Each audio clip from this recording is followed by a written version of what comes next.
कोणार्क मंदिर का ऐसा रहस्य जिसे जानकर आपकी रूह कांप जाएगी। जय श्री राम मित्रों। साल था 1903। बंगाल के लेफ्टिनेंट गवर्नर जे बर्डल अपनी सरकारी टीम के साथ उड़ीसा की धरती पर स्थित कोणार्क के भव्य सूर्य मंदिर की ओर रवाना हुए। यह कोई साधारण दौरा नहीं था, क्योंकि उस दिन उन्होंने मंदिर के अंदर कुछ ऐसा देखा जिसके बाद उन्होंने मंदिर के गर्भगृह को रेत और बालू से पूरी तरह भर देने का आदेश दे दिया और साथ ही इस 800 साल से भी अधिक पुराने मंदिर को हमेशा के लिए बंद करने का भी निर्देश जारी किया। आज लगभग 123 साल बीत चुके हैं, लेकिन सवाल आज भी वही है कि आखिर गर्भगृह के अंदर ऐसा कौन सा खौफनाक मंजर या गहरा राज था जिसे दुनिया से छुपाना इतना जरूरी था। आज कोणार्क को हम खंडहर कहते हैं, पर कभी यही मंदिर समुद्र में सफर करने वाले नाविकों के लिए एक डरावना संकेत था। जो भी नाव इस मंदिर के पास से गुजरती वह या तो रास्ता भटक जाती थी या फिर समुद्र में डूब जाती थी। इसी कारण पुर्तगाली नाविकों ने इस मंदिर को ब्लैक पगोडा का नाम दिया था। आखिर ऐसा क्या था कोणार्क में जो बड़े बड़े नावों को भी डूबा दे? उड़ीसा में समुद्र तट के पास बसा यह कोणार्क मंदिर 800 साल से भी ज्यादा पुराना बताया जाता है। यह मंदिर भारत की अद्भुत वास्तुकला का प्रमाण है कि कैसे आज से 800 साल पहले, जब ना तो सीमेंट का आविष्कार हुआ था और ना ही कन जैसी मशीनें, तब कैसे हमारे पूर्वजों ने अत्याधुनिक आयरन लॉक सिस्टम का उपयोग कर इस अकल्पनीय ढांचे को खड़ा किया। और आखिर वो कौन सी तकनीक थी जिसने भगवान सूर्य की अष्ट धातु की मूर्ति बिना किसी आधार के हवा में तैरती रहती थी? और क्या हुआ जब इस मंदिर के निर्माण के दौरान एक 12 साल के बच्चे ने अपनी जान दे दी? और कौन था जिसने इस मंदिर को बनवाया? यह मंदिर अपने समय से कहीं आगे था। सूर्यदेव के रथ के आकार का बना यह मंदिर आज भी लोगों को हैरान कर देता है। इस रथ के पहिए आज भी बिना किसी घड़ी के सटीक समय बता देते हैं। आखिर यह सब कैसे संभव है? आखिर हमारे पूर्वजों के पास ऐसी कौन सी तकनीक थी जिसे आज भुला दिया गया है? और सबसे बड़ा सवाल कि आखिर ऐसा क्या हुआ कि इतना भव्य मंदिर खंडहर बन गया? क्या यह उस 12 साल के बच्चे का श्राप था या आक्रमणकारियों की साजिश? तो आज के इस वीडियो में हम उड़ीसा के कोणार्क सूर्य मंदिर के निर्माण की कहानी और उससे जुड़ी उन अद्भुत तकनीकों को जानेंगे जो आज भी वैज्ञानिकों को हैरान कर देती हैं। अगर यह रहस्यमय यात्रा आपको पसंद आए तो वीडियो को एक लाइक जरूर करें।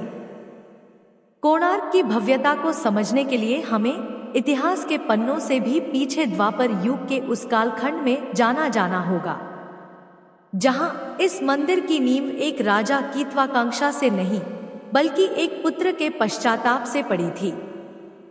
यह कहानी है भगवान श्री कृष्ण और जाम्बती के पुत्र साम्ब की, जो अपनी अकल्पनीय सुंदरता और आकर्षक व्यक्तित्व के लिए पूरे आर्यावर्त में प्रसिद्ध थे। लेकिन यही सुंदरता उनके अहंकार का कारण बन गई और वे अक्सर ऋषियों और बड़ों का उपहास उड़ाया करते थे। पौराणिक ग्रंथों, विशेषकर साम पुराण और भविष्य पुराण के अनुसार देवर्षि नारद साम के इस व्यवहार से क्षुब्ध थे और उन्होंने उन्हें सबक सिखाने की एक योजना बनाई। नारद ने साम को बहलाकर उस सरोवर के पास भेज दिया जहां उनकी सौतेली माताएं यानी कि श्री कृष्ण की अन्य रानियां स्नान कर रही थी। जब भगवान श्री कृष्ण ने अपने पुत्र को वहां देखा तो वे क्रोध से भर गए। उन्होंने इसे एक अक्षम्य अपराध माना और सांप को कुष्ठ रोग का भीषण श्राप दे दिया। क्षण भर में ही सांप का वो कंचन जैसा शरीर विकृत हो गया। अंग शून्य पड़ने लगे और पूरा शरीर कष्टदायक फोड़ों से भर गया। अत्यधिक पीड़ा और ग्लानि में डूबे सांप जब अपने पिता के चरणों में गिरे और अपनी निर्दोषता की गुहार लगाई, तब श्री कृष्ण को नारद की युक्ति का पता चला। क्योंकि श्राप वापस नहीं लिया जा सकता था, इसलिए उन्होंने शाम को सूर्यदेव की शरण में जाने की सलाह दी, क्योंकि केवल सूर्य ही आरोग्यता के देवता और समस्त त्वचा रोगों के निवारक माने जाते हैं। महर्षि कटक के मार्गदर्शन में सामने ओसा के समुद्र तट पर स्थित मित्रवन को अपनी तपस्थली चुना, जहां चंद्रभागा नदी का पवित्र संगम समुद्र से होता था। यहाँ शुरू हुआ साम का 12 वर्षों का वह कठिन संघर्ष जिसने उनके अस्तित्व को बदल कर रख दिया। अन्न जल का त्याग कर भीषण गर्मी और तूफानों के बीच सामने शाख द्वीपी विधि से सूर्य की कठोर आराधना की। उनकी तपस्या की तीव्रता इतनी अधिक थी कि अंततः सूर्य देव स्वयं प्रकट हुए और उन्हें रोग मुक्त होने का वरदान दिया। वरदान प्राप्त होते ही जैसे ही सामने ने चंद्रभागा के पवित्र जल में स्नान किया, उनका शरीर पुनः पहले जैसा कांतिवान और स्वस्थ हो गया। कृतज्ञता के भाव से भरकर सामने उसी स्थान पर सूर्यदेव का एक भव्य मंदिर बनवाने का संकल्प लिया। लोक कथाओं के अनुसार स्नान के दौरान साम को नदी की धारा में सूर्यदेव की एक अद्भुत मूर्ति मिली। उन्होंने इसी मूर्ति को वहां स्थापित किया जिसे आज हम कोणार्क के नाम से जानते हैं, जहां कोण का अर्थ है दिशा या कोना और अर्क का अर्थ है सूर्य। इस प्रकार कोणार्क मात्र एक स्थापत्य नहीं बल्कि साम की भक्ति और सूर्य की उपचारात्मक शक्ति का एक जीवित प्रमाण बन गया। यही कारण है कि आज भी माघ शुक्ल सप्तमी या शाम दशमी के दिन हजारों श्रद्धालु चंद्रभागा में डुबकी लगाकर उस प्राचीन परंपरा को जीवित रखते हैं। लेकिन यह कहानी हमें हमारे धर्म ग्रंथों में मिलती है, पर इतिहास में इसका निर्माण गंग वंश से जोड़ा जाता है। यह वही वंश है जिसने जगन्नाथ मंदिर का भी निर्माण किया था। तो चलिए अब जानते हैं कोणार्क सूर्य मंदिर का असली इतिहास और असली रहस्य। समय के साथ ओसा का यह स्थान प्रसिद्ध होने लगा। दूसरी शताब्दी ईस्वी में ग्रीक भूगोलवेत्ता क्लॉडियस टॉलेमी यहाँ आए थे और उन्होंने इस स्थान को कन्नागरा के नाम से एक प्रसिद्ध बंदरगाह बताया। उनके बाद 7वीं शताब्दी ईवी में चीनी यात्री हुन सांग यहाँ आए और उन्होंने यहाँ कई भव्य और ऊंची इमारतों का वर्णन किया जहाँ विभिन्न धर्मों के लोग रहते थे। लेकिन इसका असली इतिहास तो 13वीं शताब्दी में शुरू होता है। 13वीं शताब्दी आते आते यह क्षेत्र समुद्री व्यापार, बंदरगाह गतिविधियों और सीमा संघर्षों सबका केंद्र बन चुका था और इस समय गंगवंश यहाँ शासन कर रहा था। इतिहासकारों और पुरातत्वविदों के अनुसार जिस मंदिर को आज हम देख रहे हैं वह सूर्यदेव की आराधना का चौथा और सबसे विशाल स्वरूप है। इस अद्भुत संरचना का निर्माण पूर्वी गंग वंश के प्रतापी राजा लांगलू नरसिंह देव प्रथम के शासनकाल में हुआ था। ऐतिहासिक दस्तावेजों खासकर केंदू ताम्रपत्र शिलालेख के अनुसार इस मंदिर का निर्माण कार्य 1238 ईस्वी से 1264 ईस्वी के बीच संपन्न हुआ था। लेकिन इस महाप्रियो के पीछे एक अत्यंत भावनात्मक और धार्मिक प्रेरणा जुड़ी थी, और वह प्रेरणा थी राजमाता कस्तूरी देवी की। एक प्रसिद्ध ऐतिहासिक प्रसंग के अनुसार राजमाता ने अपने पुत्र नरसिंह देव को याद दिलाया था कि उनके पूर्वजों ने जिस तरह पुरी में भगवान जगन्नाथ का विश्व प्रसिद्ध मंदिर बनवाया जो आज भी करोड़ों लोगों की आस्था का केंद्र है। उन्होंने आग्रह किया कि सूर्यदेव जिनके बिना पृथ्वी पर जीवन संभव नहीं है, उनके सम्मान में एक ऐसा अद्वितीय मंदिर बनाया जाए जो जगन्नाथ मंदिर की भव्यता को टक्कर दे सके और गंगवंश की शक्ति को पूरी दुनिया के सामने प्रदर्शित करे। माता के इसी संकल्प को पूरा करने के लिए राजा ने अपने राज्य के खजाने का एक बड़ा हिस्सा और 12 वर्षों का राजस्व इस मंदिर के निर्माण में लगा दिया। यह मंदिर केवल एक धार्मिक स्थल नहीं बल्कि एक राजनैतिक घोषणा भी थी, क्योंकि नरसिंह देव प्रथम ने उस दौर में कई विदेशी आक्रमणकारियों को परास्त किया था और यह मंदिर उनकी उन विजयों का एक विजय स्तंभ माना जाता है। इतिहास के गलियारों में इस मंदिर की भव्यता का जिक्र सम्राट अकबर के दरबारी इतिहासकार अबुल फजल ने अपनी प्रसिद्ध पुस्तक ऐन अकबरी में भी किया है। 580 ईस्वी में जब अबुल फजल ने ओसा का दौरा किया तो वे इस मंदिर को देखकर दंग रह गए थे।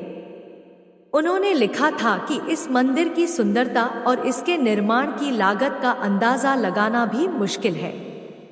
उनके विवरण से यह भी स्पष्ट होता है कि 16वीं शताब्दी के अंत तक यह मंदिर सुरक्षित और पूजा अर्चना के लिए सक्रिय था। पुरातत्वविदों का मानना है कि मंदिर की नियम रखने के लिए समुद्र के पास की भूमि को विशेष रूप से तैयार किया गया था और चंद्रभागा नदी का मार्ग इस मंदिर के धार्मिक और वैज्ञानिक महत्व को ध्यान में रखकर चुना गया था। लेकिन इस मंदिर का निर्माण इतना भी आसान नहीं था। 12 वर्षों का लंबा समय, 1200 से ज्यादा कारीगर और एक 12 साल के मासूम बच्चे की आहुति इस मंदिर को इसने सदैव के लिए अमर तो बना दिया, लेकिन एक श्राप के साथ। तो चलिए अब जानते हैं मंदिर के निर्माण की कहानी।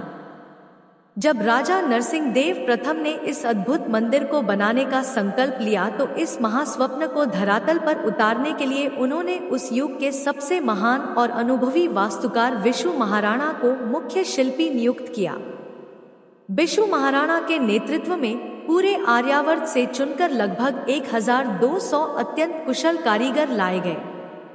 ऐतिहासिक प्रमाणों और मदाला पंजी जैसे ग्रंथों के अनुसार इस भव्य मंदिर के निर्माण में कुल 12 वर्षों का लंबा समय लगा, जो अनुमानतः 1238 ईस्वी से 1264 ईस्वी के बीच का कालखंड था। इस परियोजना की विशालता का अंदाजा इसी बात से लगाया जा सकता है कि राजा ने अपने राज्य के 12 वर्षों के संपूर्ण राजस्व के बराबर की भारी धनराशि इस एक मंदिर पर न्योछावर कर दी थी। इस मंदिर की असली ताकत इसकी नक्काशी के पीछे छिपी व प्राचीन इंजीनियरिंग थी, जो आज के आधुनिक वैज्ञानिकों को भी सोचने पर मजबूर कर देती है। उस दौर में जब ना तो सीमेंट का आविष्कार हुआ था और ना ही कन जैसी मशीनें थी, तब पत्थरों को जोड़ने के लिए एक अद्भुत आयरन लॉक सिस्टम का विकास किया गया था। कारीगरों ने विशाल बलुआ पत्थरों के बीच लोहे की मोटी पट्टियों और चादरों यानी कि आयरन प्लेट्स और क्लैंप्स का उपयोग किया था। इन लोहे की प्लेट्स को पत्थरों के खांचों में इस तरह फिट किया गया था कि वे एक दूसरे को मजबूती से जकड़ लें, जिसे आज हम आधुनिक इंटरलॉकिंग सिस्टम कहते हैं। यह तकनीक न केवल मंदिर को स्थिरता प्रदान करती थी, बल्कि समुद्री तट की नमकीन हवाओं और भूकंप के झटों से भी इस ढांचे की रक्षा करती थी। विशु महाराणा की सूक्ष्म गणना इतनी सटीक थी कि मंदिर के हर हिस्से का भार पूरी तरह संतुलित था। सबसे चौंकाने वाली बात यह थी कि इन लोहे की परतों का इस्तेमाल सिर्फ मजबूती के लिए ही नहीं, बल्कि एक विशाल चुंबकीय क्षेत्र तैयार करने के लिए भी किया गया था, जो आगे चलकर भगवान सूर्य की मूर्ति को हवा में स्थिर रखने का आधार बनी। लेकिन उसको जानने से पहले हम यह जान लेते हैं कि क्यों एक 12 वर्ष के बालक ने मंदिर के निर्माण के लिए अपनी जान दी। माना जाता है कि जब मंदिर का निर्माण अपने अंतिम चरण में था, तब एक ऐसी चुनौती सामने आई जिसने 1200 अनुभवी कारीगरों की नींद उड़ा दी थी। मंदिर का मुख्य ढांचा तो तैयार हो गया था, लेकिन उसके शिखर पर कलश स्थापित नहीं हो पा रहा था, जिसे कुछ जगहों पर एक भारी 52 टन का चुंबक यानी कि मैग्नेट बताया जाता है, जो इस मंदिर की मुख्य प्रतिभा थी, क्योंकि इसके बिना मंदिर अधूरी थी। कई प्रयासों के बाद भी जब कारीगर कलश को स्थिर करने में विफल रहे तो राजा नरसिंह देव प्रथम का धैर्य जवाब दे गया। उन्होंने मुख्य वास्तुकार विशु महाराणा और उनकी टीम को यह कठोर चेतावनी दी कि यदि अगले दिन सूर्योदय से पहले शिखर पर कलश स्थापित नहीं हुआ तो सभी 1200 कारीगरों का सिर कलम कर दिया जाएगा। निर्माण स्थल पर मौत का सन्नाटा पसर गया था, क्योंकि सदियों पुरानी इंजीनियरिंग की समझ उस एक बिंदु पर आकर हार मान चुकी थी। ठीक उसी समय विशु महाराणा का 12 वर्षीय पुत्र धर्मपद, जिसे धर्मपद भी कहा जाता है, वहां पहुंचा, जिसने जन्म के बाद से अपने पिता का चेहरा कभी नहीं देखा था। बालक धर्मपद अपनी मां से अनुमति लेकर अपने पिता से मिलने आया था, लेकिन वहां का माहौल देखकर वह दंग रह गया। जब उसे पता चला कि उसके पिता और 1200 कारीगरों की जान खतरे में है, तो उसने अपनी असाधारण मेधा और इंजीनियरिंग सूझबूझ का परिचय दिया। धर्मपद को पता था कि मंदिर के चुंबकीय क्षेत्र में तीसरे मैग्नेट को किस तरह संतुलित किया जाता है। पिता की अनुमति लेकर वह नन्हा बालक अंधेरी रात में मंदिर के विशाल शिखर पर चढ़ा और कुछ ही घंटों में उसने कलश को पूरी निपुणता के साथ स्थापित कर दिया। वो कार्य जिसे दिग्गज शिल्पकार 12 वर्षों में भी नहीं कर पाए थे। सुबह जब सूरज की पहली किरण ने मंदिर के शिखर को छुआ तो राजा और सभी कारीगर यह चमत्कार देखकर दंग रह गए। लेकिन यह जीत एक बड़े संकट की आहट भी थी। कारीगरों के बीच यह डर फैल गया कि जब राजा को पता चलेगा कि 1200 अनुभवी शिल्पकार जो नहीं कर सके वह एक 12 साल के बालक ने कर दिखाया तो राजा उन सभी को अयोग्य मानकर दंडित कर सकता है। अपने पिता के सम्मान और 1200 कारीगरों की जान बचाने के लिए धर्मपद ने एक ऐसा फैसला लिया जिसे सुनकर आज भी आंखें नम हो जाती हैं। अपनी सफलता का जश्न मनाने के बजाय उस वीर बालक ने मंदिर के शिखर से चंद्रभागा नदी में छलांग लगा दी और अपने प्राणों की आहुति दे दी। लेकिन उसका बलिदान व्यर्थ नहीं गया। जिसे आज दुनिया डायमैग्नेटिक फील्ड कहती है, उसे हमारे भारत में 800 साल पहले ही निर्माण कर दिया गया था, जो यहाँ की उड़ती हुई सूर्यदेव की मूर्ति का आधारशिला बनी। साथ ही सूर्यदेव के रथ के वो 7 घोड़े जो महान वैज्ञानिक आइजक न्यूटन की थ्योरी को भी पहले से बताती है, और साथ ही इन रथों पर लगे पहिए जो आज भी सटीक समय बता देते हैं, जो हैरान करने वाला है। इस मंदिर से जुड़े रहस्य इतने चौंकाने वाले हैं कि इन्हें जानकर आप भी हैरान रह जाएंगे। तो आइए इन गूढ़ रहस्यों को जानते हैं। और अगर आपको यह वीडियो पसंद आ रही हो तो इसे अपने मित्रों और रिश्तेदारों के साथ जरूर साझा करें, ताकि वे भी हमारे भारत के अद्भुत और रहस्यमयी मंदिरों के बारे में जान। कोणार्क का यह मंदिर केवल पत्थरों का एक विशाल ढांचा नहीं है, बल्कि यह सनातन धर्म के वेदों में वर्णित सूर्यदेव की उस कल्पना का भौतिक स्वरूप है जिसे राजा नरसिंह देव प्रथम ने कलिंग वास्तुकला शैली के शिखर पर पहुंचाया था। पूरे मंदिर को एक भव्य और विशाल रथ के आकार में डिजाइन किया गया है। इस रथ के आधार पर पत्थरों को काटकर 12 जोड़ी यानी कुल 24 पहिए बनाए गए हैं। यह 24 पहिए साल के 12 महीनों के प्रतीक हैं और इनमें से प्रत्येक पहिया समय के चक्र को दर्शाता है। आश्चर्य की बात यह है कि यह केवल सजावटी पहिए नहीं है, बल्कि यह एक सटीक समय यंत्र की तरह काम करते हैं। हर पहिए में 16 तीलियां हैं, 8 बड़ी और 8 छोटी। इन तीलियों के बीच का अंतराल और उनकी छाया आज भी दिन के 8 प्रहर और 24 घंटों का सटीक विवरण दे सकती है। इन 8 बड़ी तीलियों के बीच 3 घंटे का गैप होता है, जो इसे पूरा 24 घंटे का एक चक्र बनाती है। इसे एंटी क्लॉकवाइज पढ़ा जाता है, यानी कि अगर ऊपर की बड़ी तीली को 12 माने तो एंटी क्लॉकवाइज उसके पहले वाली छोटी तीली पर 1:30 बज रहे होंगे। साथ इन दोनों के गैप के बीच और भी छोटी छोटी तीलियां हैं और हर एक तीली 3 मिनट के अंतराल को दर्शाती है। यानी अगर कोई व्यक्ति इस रथ के पहिए के बीच में उंगली रखे तो वह उसकी परछाई को देखकर आराम से सटीक समय बता सकता है। इस दिव्य रथ को खींचने के लिए सामने की ओर 7 शक्तिशाली घोड़े बनाए गए हैं। यह 7 घोड़े सप्ताह के 7 दिनों और खासकर सूर्य के प्रकाश में मौजूद 7 रंगों का प्रतिनिधित्व करते हैं। यहाँ विज्ञान और इतिहास का एक बड़ा विरोधाभास सामने आता है। जहाँ आधुनिक विज्ञान मानता है कि आइजक न्यूटन ने 1666 में प्रिज्म के जरिए रोशनी के 7 रंगों की खोज की थी, वहीं 13वीं सदी में बना यह मंदिर चीख चीख कर कह रहा है कि हमारे पूर्वज न्यूटन से 400 साल पहले ही इन वैज्ञानिक सत्यों से परिचित थे। मंदिर के मुख्य 3 भाग हैं। विमान यानी कि वह स्थान जहां मूर्ति रखी गई थी, जगमोहन यानी कि प्रार्थना हॉल और नट मंदिर यानी कि नृत्य का हॉल। और माना जाता है कि विमान यानी कि मुख्य हॉल में सूर्यदेव की हवा में तैरती मूर्ति थी। तो आखिर इसका क्या रहस्य है? दरअसल प्राचीन भारतीय ग्रंथों और स्थानीय जनश्रुतियों के अनुसार इस मंदिर के गर्भगृह में स्थापित सूर्य देव की अष्टधातु की विशाल मूर्ति बिना किसी आधार या स्टैंड के शून्य में लटकी रहती थी। यह कोई जादू नहीं, बल्कि भौतिक विज्ञान यानी कि फिजिक्स का एक ऐसा अद्भुत चमत्कार था जिसे मैग्नेटिक लेविटेशन कहा जाता है। इस असंभव कार्य को अंजाम देने के लिए मंदिर के शिखर पर 52 टन का एक विशाल चुंबकीय पत्थर लगाया गया था।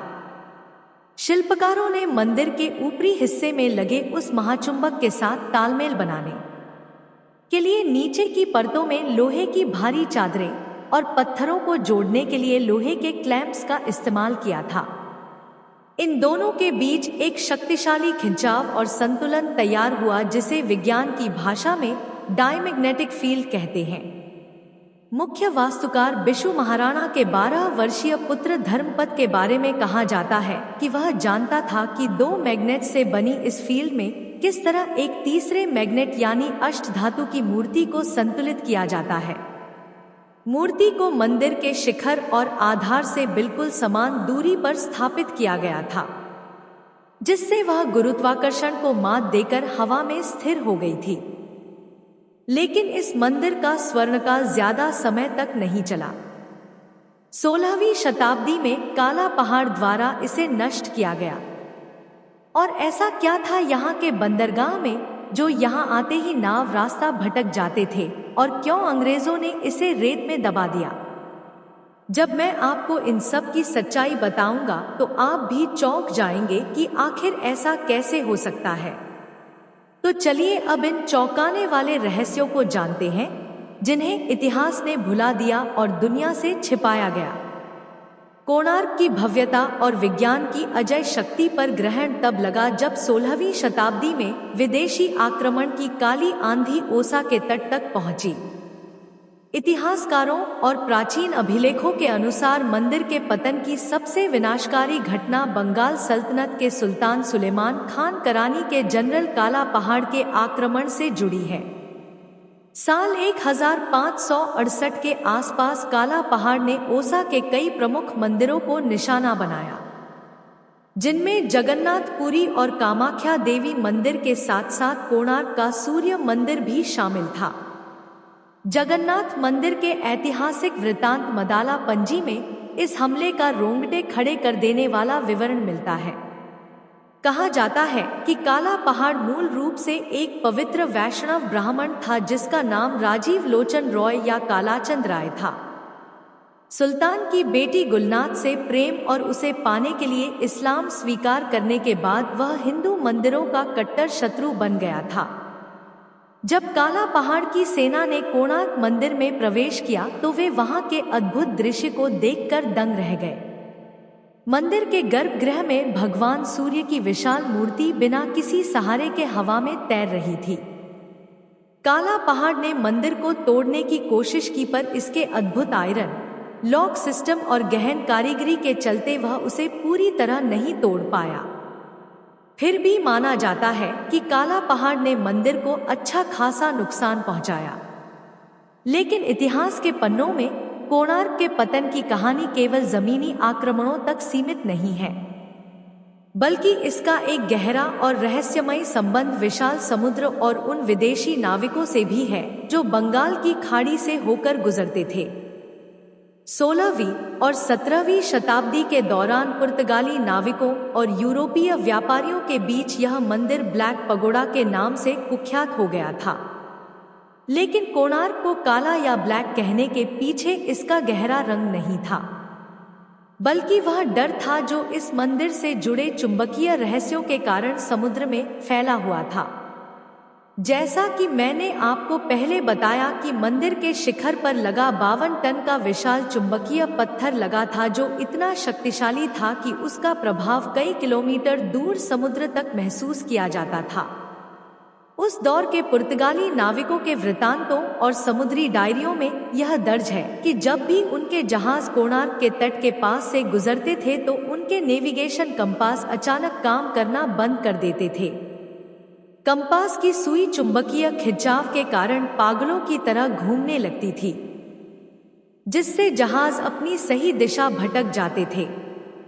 इतना ही नहीं, यह चुंबकीय बल जहाजों के लोहे के हिस्सों को अपनी ओर इस कदर खींचता था कि कई जहाज अनियंत्रित होकर तट की चट्टानों से टकरा जाते थे और दुर्घटनाग्रस्त होकर डूब जाते थे। समुद्री व्यापार में हो रहे इस भारी नुकसान और लगातार होते जहाज हादसों ने विदेशी व्यापारियों और नागरिकों के मन में इस मंदिर के प्रति एक खौफ पैदा कर दिया था। अपनी सुरक्षा और नेविगेशन सिस्टम को बचाने के लिए पुर्तगाली नाविकों ने एक दुस्साहसी कदम उठाने का फैसला किया।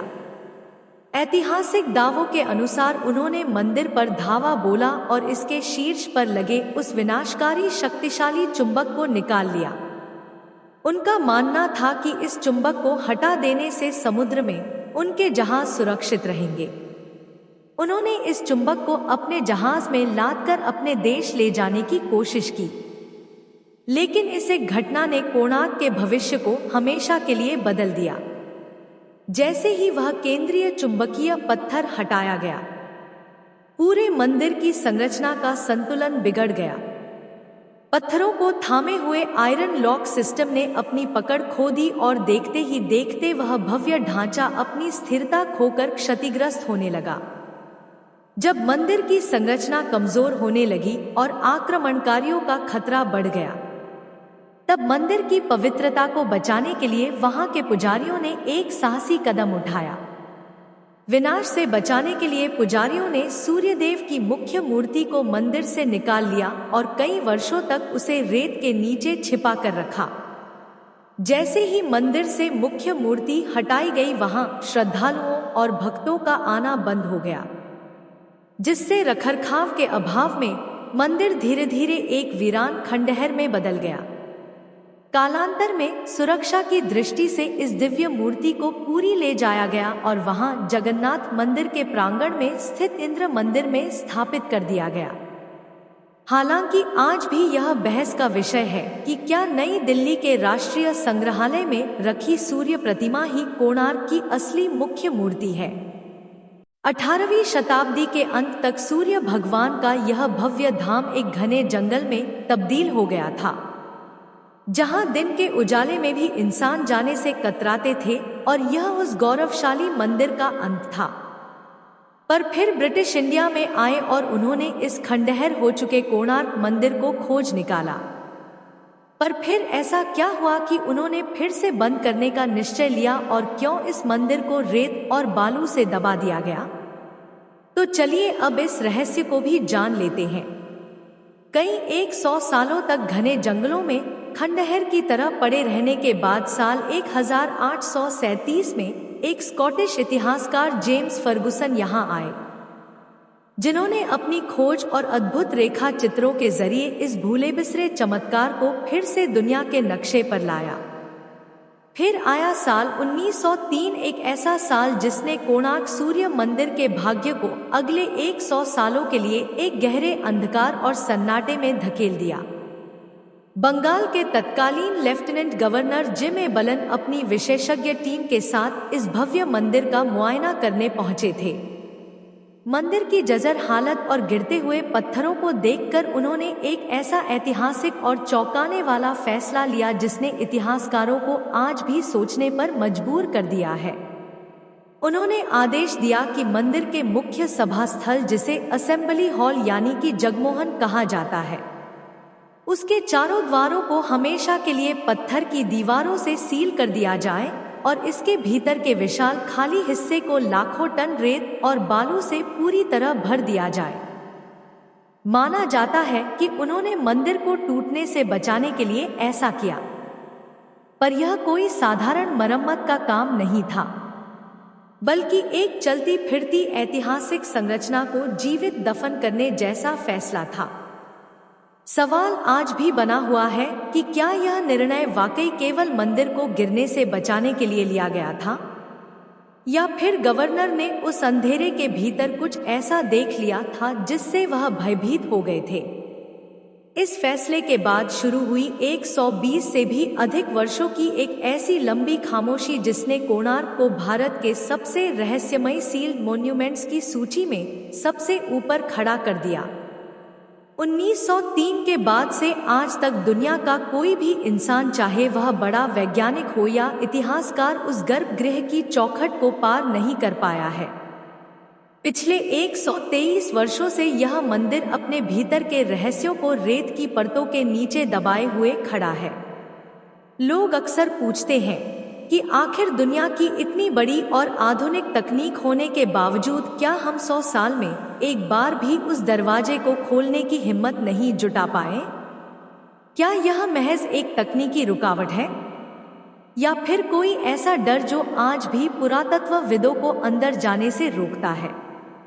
लेकिन फिर आया साल 2022। भारत सरकार और भारतीय पुरातत्व सर्वेक्षण यानी कि ASI ने एक ऐतिहासिक फैसला लेते हुए इस मंदिर के गर्भगृह से रेत निकालने और इसके बंद दरवाजों को खोलने की योजना बनाई।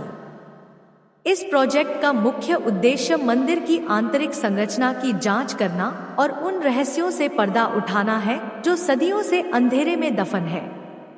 हालांकि यह कार्य अत्यंत चुनौतीपूर्ण है, क्योंकि रेत निकालने से मंदिर के संतुलन पर क्या प्रभाव पड़ेगा, यह आज भी शोध का विषय है। विशेषज्ञ उम्मीद कर रहे हैं कि जल्द ही आधुनिक इंजीनियरिंग की मदद से हम उस गर्भगृह के भीतर कदम रख पाएंगे जहां कभी सूर्यदेव की मूर्ति हवा में तैरा करती थी और आज भी इसकी रेत को हटाने का काम किया जा रहा है।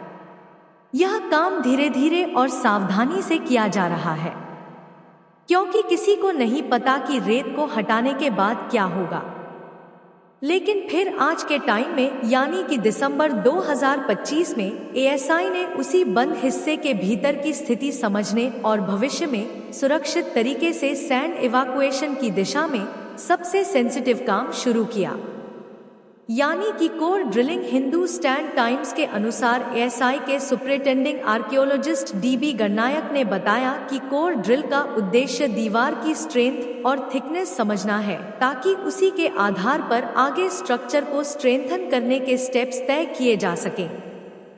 टेलीग्राफ की रिपोर्ट बताती है कि ASI ने IIT मद्रास के साथ मिलकर एक डिटेल्ड स्ट्रक्चरल असेसमेंट शुरू किया है, यानी रेत निकालने से पहले क्या निकालना सेफ है, यह वैज्ञानिक तरीके से तय किया जा रहा है। टाइम्स ऑफ इंडिया की रिपोर्टिंग इस रहस्य में एक और कंक्रीट डाटा जोड़ती है कि हाल की ड्रिलिंग में यह संकेत मिला कि जो सैंड कभी टॉप तक भरी हुई मानी जाती थी, वह अब बैठकर लगभग 13.5 मीटर नीचे सेटल हो चुकी है। कोणार्क का सूर्य मंदिर केवल एक धार्मिक स्थल या प्रार्थना घर नहीं था, यह प्राचीन भारत का एक जीवंत विश्वविद्यालय और ज्ञान का इंसाइक्लोपीडिया था, जहां आज के मंदिरों में अक्सर केवल आस्था और व्यापार दिखाई देता है। वहीं 800 साल पहले बना यह मंदिर विज्ञान, खगोल शास्त्र, गणित और कला का एक ऐसा केंद्र था जहां हर धर्म और संप्रदाय के लोग आकर शिक्षित हो सकते थे।